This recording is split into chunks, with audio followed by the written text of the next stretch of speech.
Hello and welcome to Prequel to the Sequel. My name's Dwayne and today I'm going to be showing you what I plan on reading this month.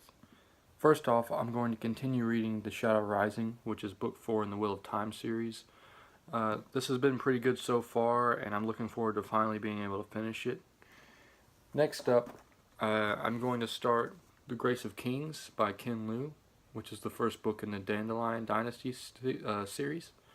I've heard great things and I'm really excited to start this month. Next up, I'm going to read the fourth book in the Five Kingdoms series entitled Death Weavers. And this is a pretty good, I'm not sure if I'd classify it as YA fiction or just more of children's fiction. The words are pretty big and you can get through them pretty fast. Here's the first three. There's the first one. Here's the second one. And here's the third one. I'm really looking forward to finally finishing this fourth book, and hopefully I'll pick up the fifth one soon. Next, I have 2 volumes of manga that I'm going to read this month. First off, I have Blood Blockade Battlefront Volume 1, and Lone Wolf and Cub Omnibus 1. And when I read these, I will also do a video telling you my thoughts and impressions on the first volume and telling you whether or not I plan on finishing the series. Next, I'm going to be doing 2 reviews. I'm going to be reviewing The Well of Ascension, which is the second book in the Mistborn trilogy, and I'm also going to be reviewing The Paper Menagerie by Ken Liu. So I'll just get right to this one first. For this one, I don't really want to talk too much about the plot because I don't want to potentially spoil the events of the first book. But mainly, the main point of this is the group of people that are the main characters are in the city, and they have to protect it because 3 armies show up outside of the city, and they're trying to take it over. They want to take it over because they think that there's a supply of a very limited amount of metal. It's a very rare metal called atium, and it's like the strongest of the metals, at least so far. But even the main characters, don't think that there's a supply in the city because they've looked all over the place inside, and they haven't been able to discover what they thought was going to be there. My main issue with this book, if I would even call it an issue, is with pacing.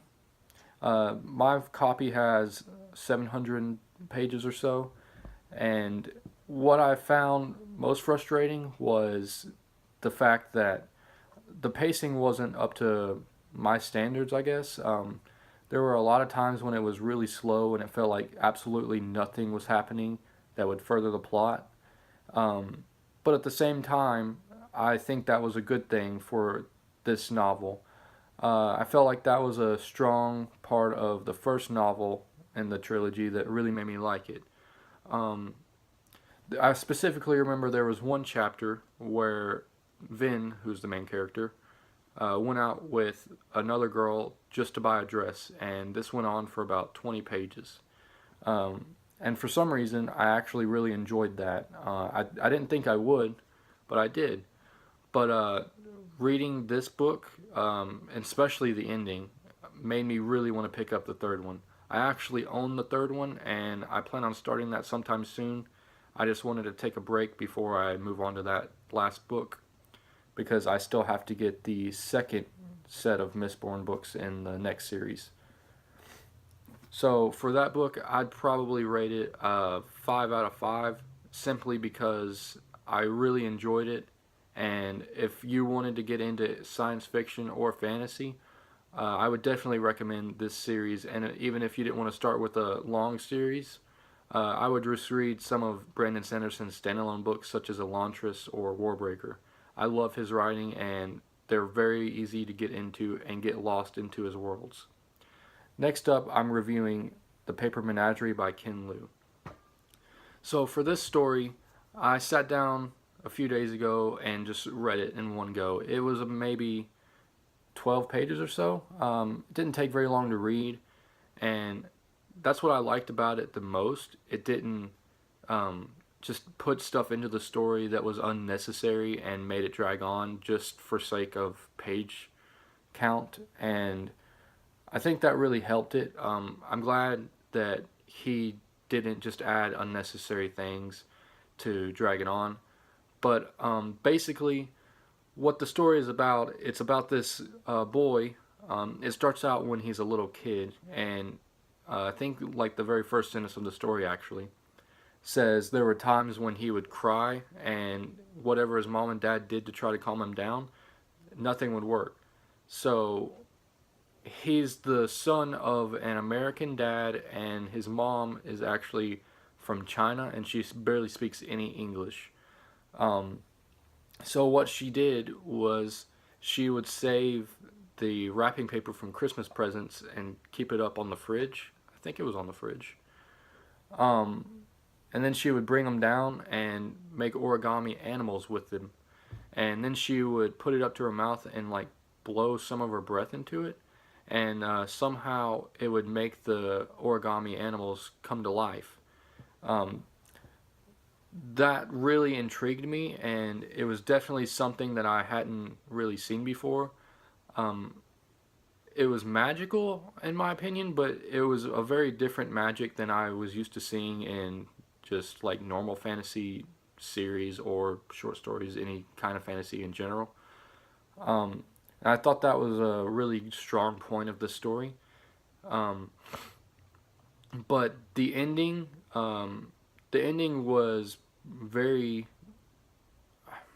it was very bittersweet. Um, I actually really enjoyed the story overall, and I think the ending actually is what makes the story so good. And it's really about how um, the younger generations don't want to carry on the older generations' love of the culture, whatever culture it is. It could be American culture or Chinese culture in this instance. Um, but you should really listen to your parents and love them. I feel like that was the main point of this story, and I would definitely recommend reading it. It was very good. It's definitely in my top 10 stories of the year. And finishing this story actually really made me want to start Grace of Kings. That's why I decided to start reading that this month. I hope you enjoyed this video, and I'll see you guys in a few days with a new video. Thank you.